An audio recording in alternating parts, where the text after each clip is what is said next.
That's the monument for General Johnston, where he was wounded.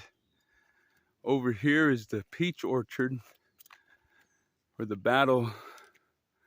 battlefield on the peach orchard. Behind the trees over there is the hornet's nest. That was the middle of the line of the Federal, and where the Confederacy engaged them there. Also behind the cabin that's over there, I don't know if it will come up. So over behind those trees, there was a forest fire during the war. Not a forest fire, but the forest caught on fire and burned. A lot of men died in that fire. Up this road and on the west end of the road is where the Bloody Pond is.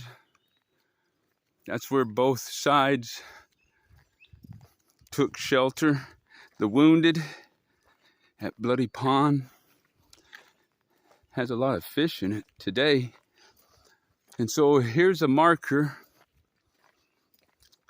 that tells about the death of General Johnston.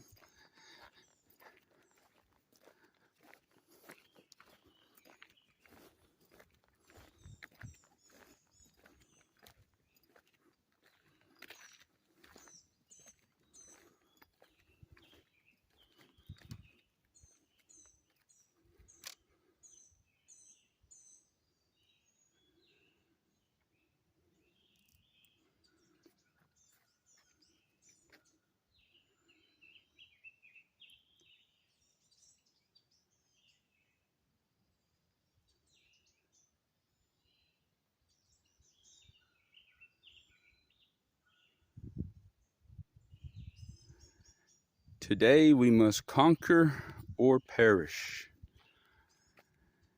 The Confederates ended the day sure of their victory. The next day, however, Grant would get his reinforcements and the Confederates would have to leave the field, retreat to Corinth.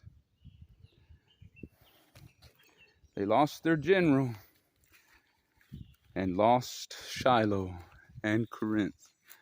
As a result, down there is where General Johnston died, and also that spot was either there, the marker is gone, or it was further around in this area where they had the Federals set up a hospital camp, and that is probably where they brought Sam Houston Jr., who they didn't know he was just wounded on the battlefield somewhere, perhaps the peach orchard. And the Bible saved his life from the battlefield, from dying. He went as a prisoner of war afterwards, where his life was spared at the Army hospital, the Federal hospital then. So here it is, the Battle of Shiloh, the place where General Johnston was wounded and the place where he died. This is the battle. So a lot of men gave their lives out here. It's a very bloody battle. And if war is judgment, then perhaps the war, not saying this Shiloh, but the Civil War in general, here's something to think about. Maybe it was God's judgment on this nation for the way that they mistreated and killed and removed the native tribes. If war is judgment, and there are places in the Bible where God does describe war as judgment, but nonetheless, this was a bloody battle, the Civil War. A lot of men died, suffered. All the heartache, the tears, the blood has been shed in this area. That's amazing.